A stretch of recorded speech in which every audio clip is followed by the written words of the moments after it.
Najprej en lep pozdrav in iskrena hvala za vašo današnjo udeležbo.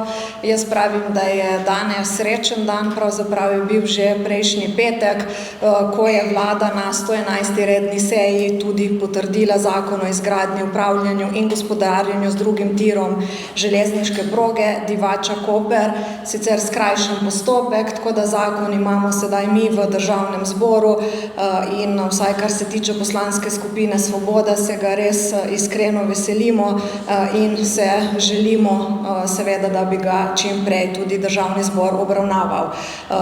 Da strnem, predvsem se veselimo tega zakona zaradi treh ključnih razlogov.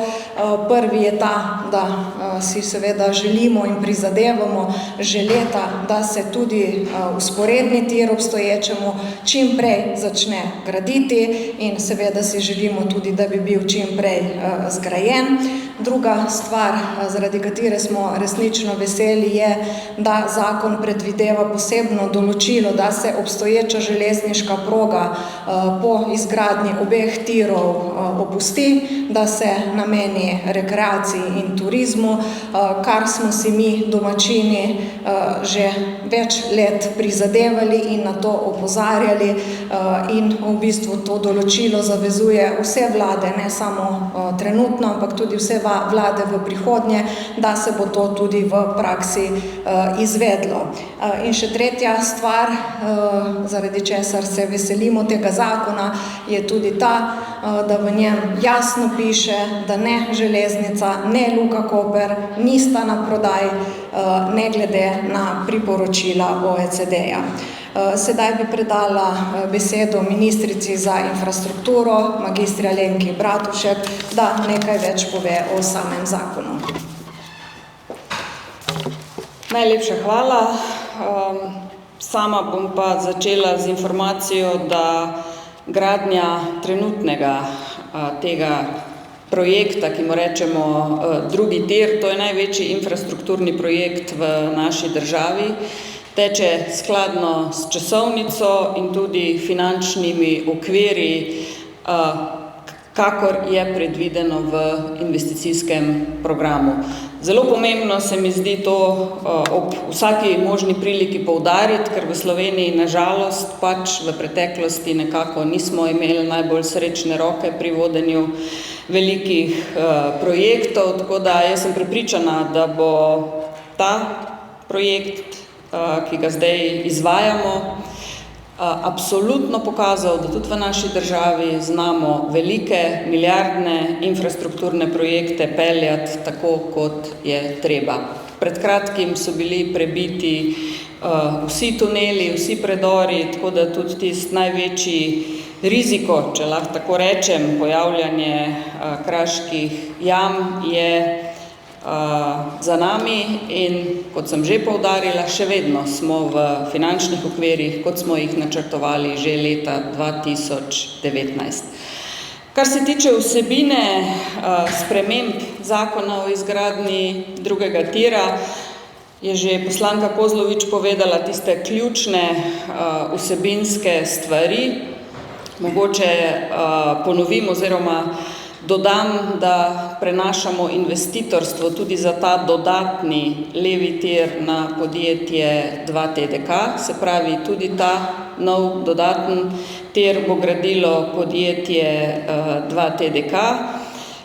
Trenutno smo v pripravi državnega prostorskega načrta, ta ostaja na ministrstvu, se pravi do faze sprejema državnega prostorskega načrta stvari peljemo na ministrstvo oziroma direkciji, od tam naprej pridobivanje gradbenega dovoljenja, izvajanje vseh potrebnih raziskav in študij pa bo izvajalo podjetje 2TDK. Druga pomembna stvar, jaz od samega začetka povem, da je Slovenija država, suverena država, ki je sposobna svojo infrastrukturo graditi sama. Tako je bil pripravljen prvi investicijski program leta 2019, ko sem bila jaz prvič ministrica, in tako je pripravljen investicijski program, ki ga je noveliran investicijski program, ki ga je vlada potrdila lani. Zdaj tudi iz zakona umikamo možnost sodelovanja tujih držav pri gradnji drugega oziroma obeh tirov, kar se mi zdi zelo pomembno. In tretja stvar, na predlog poslancev smo v zakon zapisali tudi, da se bo ta obstoječa proga, po kateri se zdaj izvaja vožnje, ukinila. In ne samo to, dali jo bomo potem tudi v, kot je bilo povedano, v turistične namene. Mislim, da tam, ko začne obratovati ta dodatni tir, se pravi, ko bo ta nova proga dvotirna, to so naši načrti leta 2030, takrat se v enem letu ukine stara proga in se jo nameni ljudem, ki so ob tej progi desetletja mogoče je trpeli preveč hud izraz, ampak vsekakor so njihova življenja bila kar otežena in to več desetletij. Da ne bi bilo dvoma, čeprav tega ne bi bilo treba pisati v zakon, ampak da ne bi bilo dvoma, smo seveda to tudi jasno zapisali v zakon. Kot že rečeno, poslanska skupina Svoboda absolutno stoji za odločitvijo vlade, za tem zakonom. Kot je ministrica že dejala, gre za eno ključnih infrastrukturnih projektov v Sloveniji, ki seveda vpliva tudi na življenje nas v Istri. Zato je nam, primorskim poslancem, ta investicija še toliko bolj pri srcu in v bistvu od prvega dne mandata si prizadevamo in bdimo, da bi aktivnosti čim hitreje stekle. Več o tem bo povedal kolega Robert Janev, poslanec Svobode. Lep pozdrav tudi v mojem imenu.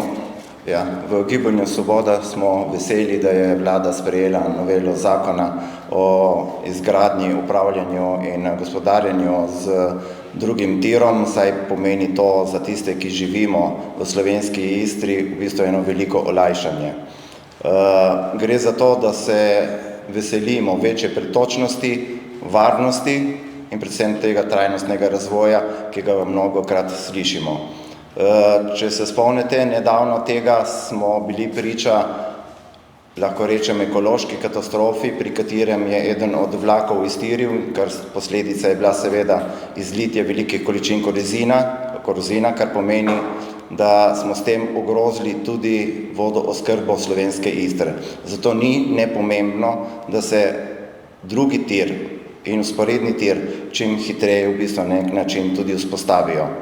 Jaz si želim tudi to, da ko bo ta desni tir nov začel delovati in ko bo po njemu stekel promet, da se takrat na nek način vzpostavi tudi to, da se nevarne snovi preselijo iz obstoječega tira na nov tir in se s tem izognemo vsem tveganjem, ki jih prinašajo nevarni tovori, ki se transportirajo v Luki Koper. Po drugi strani, tako kot je že kolegica omenila, smo seveda v poslanski skupini Gibanja Svoboda, predvsem pa poslanci slovenske Istre. Na začetku je bila to poleg Tamare Kozlovič tudi Mateja Čalušić, ki je sicer zdaj opravlja delo ministrice za kmetijstvo, gozdarstvo in prehrano. Vse te nazive in izzive naslavljali že v predvolilni kampanji in državnozborskih volitvah. Torej, promet je pereča problematika, ne nazadnje tisti, ki dnevno migriramo, če lahko temu tako rečem, v Ljubljano, se soočamo z prekomerno obremenitvijo avtocestnega prometa. Jaz verjamem, da ko se bojo vzpostavila oba tira, lahko rečemo, da se bo s tem povečala pretočnost in tudi varnost tistih, ki se vozimo. Po drugi strani pa verjamem, da bo tista ključna točka, ki bo dejansko pripomogla k temu, da se potem to olajšanje tistih, ki živimo v slovenski Istri, še toliko bolj poveča, je pa seveda hitra cesta Koper-Dragonja oziroma avtocesta. Tako da jaz upam, da se bojo tudi te izzivi v čim krajšem času začeli reševati in da bomo v kratkem tisti, ki živimo v slovenski Istri, deležni tudi razbremenitve naših lokalnih cest, ki so v tem trenutku preobremenjene. Kot sam športnik in lahko rečem strokovnjak s področja športa, se pa seveda še najbolj veselim dejstva, da smo uspeli in da nam je seveda prisluhnila tudi ministrica za infrastrukturo Alenka Bratušek, da se na obstoječem tiru, ki bo takrat stari tir, v najkrajšem možnem času, kar je definirano znotraj enega leta, vzpostavi tudi državna kolesarska steza, kar pomeni, da bomo s tem dodali vrednost tistemu delu za turizem in za rekreacijo. Hvala. Hvala tudi Robiju. Torej, kot je bilo že povedano, smo poslanci koalicije, torej vsi poslanci Slovenske Istre iz koalicije dali poslansko pobudo, ki je uslišala ministrica, ni pa to v bistvu nič novega.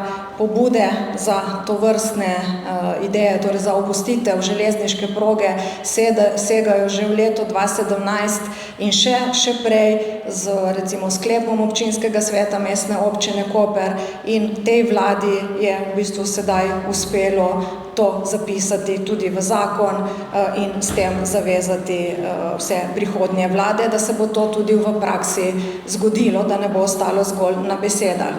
Je pa še delo se seveda nadaljuje, dve ključni zadevi nas še čakajo.